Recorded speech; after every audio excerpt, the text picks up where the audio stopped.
Traditsioonid Toilas Pühajõel on motokrossiga aastakümnete pikkused. Nautigem seda ilma, mida me pakume, mida korraldajad on tänaseks teile välja võlunud.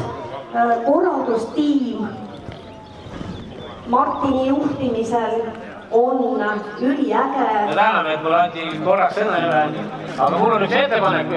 Hakkaks täna siis, oleme kogunud siin selleks, et tutvustada natukene siis, kes siit koolist on kunagi käinud ja mootorrattaga põristanud. Et kõige julgemad on ikka veteranid. Veteranid võtaks kõigepealt sõna. Albin on siin julge. Aga hea küll, ühel oli nädalavahetustel olid krossid, laupäev oli koolipäev, selleks, et saada krossile oli vaja kooliluba, oli täiesti ametlik blankett selleks ja sinna pidi peale kirjutama allkiri ja klassijuhataja, koolidirektor ja koolikeelpid peale. Aga klassijuhatajaga olid sellised head suhted tekkisid ja siis klassijuhataja ütles, et enne ma siia peale ei kirjuta, kui direktor kirjutab peale ja kooli tempel all. Aga direktor oli õnneks vanaisa sõber ja oli täitsa normaalne mees ja tema ütles, et vaadna poiss, kui sa õppida ei viitsi, et mine tee vähemalt sporti. Ja klassijuhatajal ei jääki muud üle, kui panna talkiri peale ja neid ütles tema seda. No ma ise tegelen alles paar aastat ja tulemused on hea see aasta juba uues klassis ja esimene hüppe ikka pikalt pidi sõitma enne, kui esimest hüppest üle võtta. 12-aastaselt, ma ei tea, isa viskas peal, olin lihapalli sugune, tegi trenni, nägi vaeva, kaotas kaalu, kukkus vahepeal, oli hooaeg maas, nüüd sai Stefan ette, nüüd tuleb tal tagasi järgi jõuda, vaeva rikkalt, meil pikk poiss seal Riko Silnik, tema veel pikemaks on, veel kiiremaks meil, temale ka peab järgi jõudma veel, aga näeb rohkem vaeva, vaata kui su aeg edasi läheb.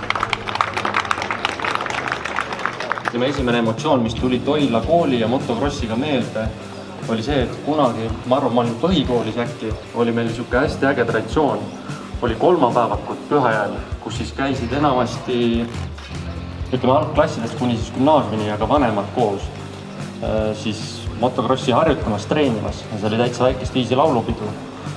Kahjuks tänaseks see traditsioon on natuke vaiksemaks jäänud, eks inimesed on siia-sinna liikunud, aga ma arvan, et tänane see üritus siin on selle mingit moodi jätk sellel traditsioonil ja ka mina sattusin läbi isa ja Martini paljuski motokrossi juurde, et sooviks tänada, et siin need traditsioonid jätkuvad ja me saame ikka kõik koos kokku tulla.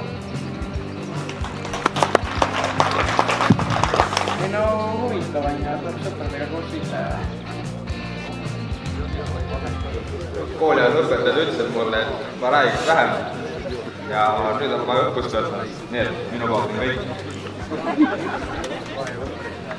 Minu õnneks, aga mu ema kahjuks, et see mootorrattas on, et kunagi, kui ma tahtsin alustada mootorratta sõitmist, siis ema keelas selle kohe ära varakult. Ütles, et mootorrattaga sõita ei tohi ja see on ohtlik ja sellega ta ei lubanud sõita.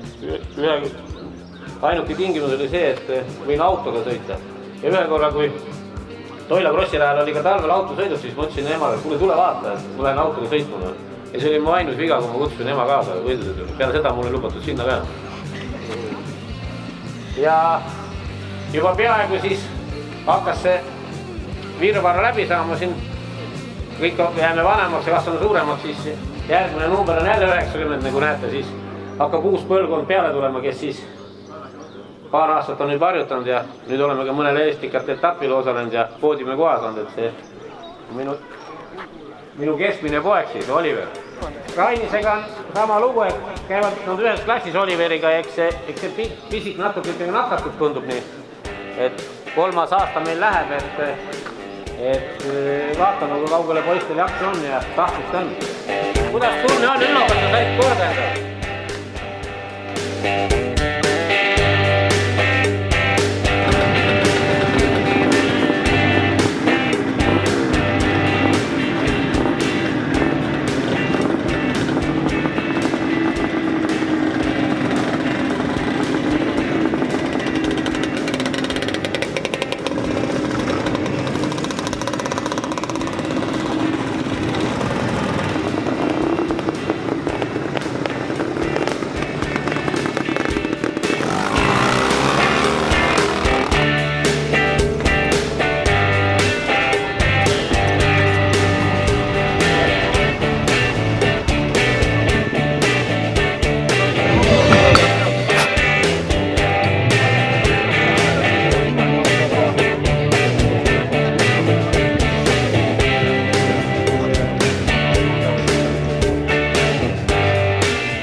Me oleme siia tulnud Voka staadion, nagu te näete, täna kergejõustikuga tegu ei ole, täna on mootorrattad, et ma annan sõna edasi siuksele ära nagu Mart Mägarale, te kõik teate teda, ta räägib mõne sõna sellest, miks me siia tulime.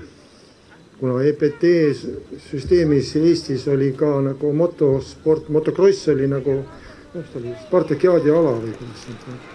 Ja siin Vokas, täpselt kus me oleme staadion, seal oli meil krossi rada. See vist kasutasime kuni 70 ja ma ei mäleta ka, mis aastal tekkis ja hiljem selle koha peale staadion. Ja siis nagu selle Voka motocrossi algus on siin sündinud. No jah, siis hiljem tegime juba staadioni taha sinna metsa mingi ringi ja siis kui juba 78 sai Pühaajale, siis muidugi jah, see rohkem sõidab. Oli jah, puhas liiva suss, nagu öeldi, mis sõideti. No muidugi lühike keerutamine siin oli. Isiklikult olen siin ka esimesed meetrid mina sõitnud. Jah, see vana motocrossi rada isegi meeldis mõttus, võib sellest rohkem rääkida. Nende eesvedamisel see ei kasvanud võssa. Kui mina väga hilises eas ikkagi selle spordi juurde tulin 2015, ma mõtlesingi, et ma hakkangi seal sõitma. Kuigi läks ikkagi see võistluste peale ja ei olnud mingit metsa vahel niisama sõitmistega pühapäevasporti, vaid 4 korda nädalas. See selleks, aga nüüd on kahjuks sinna tekkinud märgid ette, et selle pärast me nagu austame seda valikut, miks need ka sinna pandud on, aga muidu olen ise seda rada hoidnud puhtana võsast, langenud puudest peale, kui Meelist sealt ära läks, siis ta aastaid hiljem, paar aastat tagasi nad käisid veel, kui looduskaitsevöönd lubas veel seal traktoriga peal käia. Et niimoodi jutumärkides öeldes, siis me käime seal korda mööda kolistamas korraga ei lähe, et tegelikult on nüüd jah, meilt see ametlik luba sealt ära võetud. Aga raja laiusest, mis öelda jah, siis ma mõtlesin, et kuidas te vanasti siia ära mahtusite, sest mina olin seal Siruli kohe esimesel nädal 2 puu vahel. Ja kui Martin veel koadiga käisime ka, siis no sealt möödasõidu võimalust ei olnud, aga käed said jämedaks, kes teab, millest ma räägin.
nagu eesmärgil suhtlemise või õiglas ütluse sõlmisi.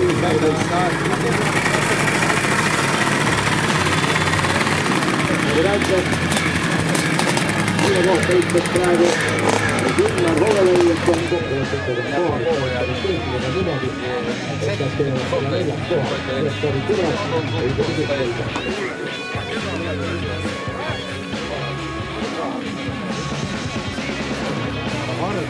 oli kiire kunagi. Solo või kord?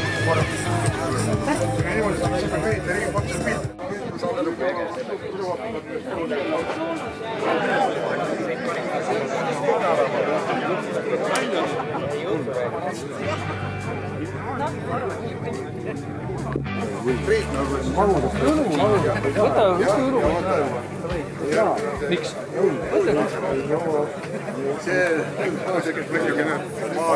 Võtan ära. Niimoodi hakkab ju hendi võtta.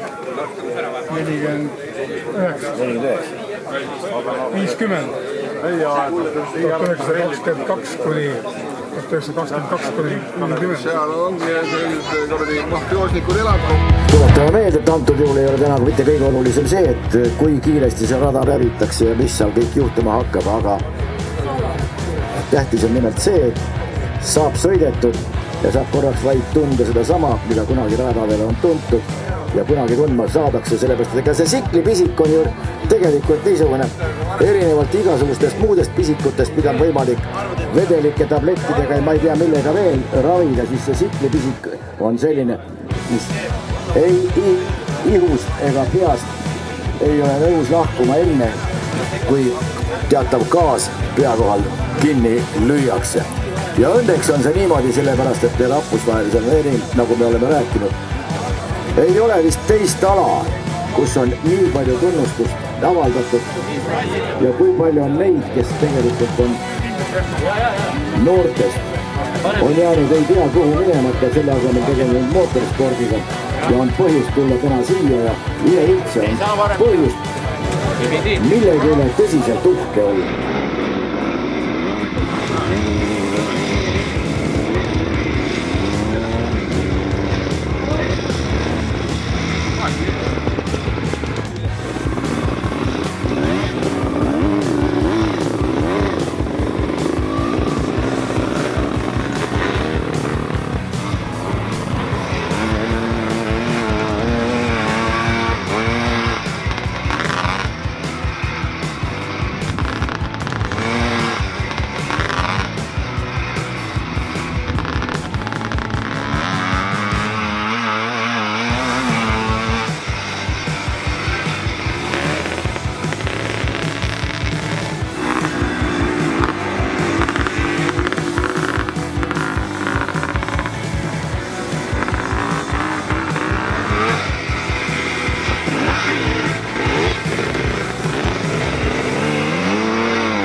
55. juubeli puhul tänab Eesti Motorspordi Föderatsioon Heiki Toomi. Tänab Margus Plettenbergi. Tänan. Toivo Ivan. liigume Eesti võistlustel. Moorja. Tõsine nägu te peab. Nüüd hakkab 70. Aivar. Jaa. No see juures peab kõhul jääma. Nii, kolmas aabus. Uimetsasega siit.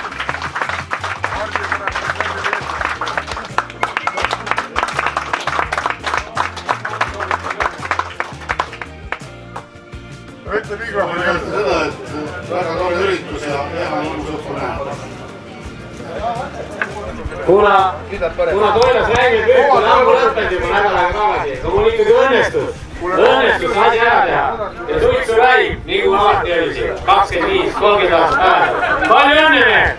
Olid Raimond küll? Võib-olla siis...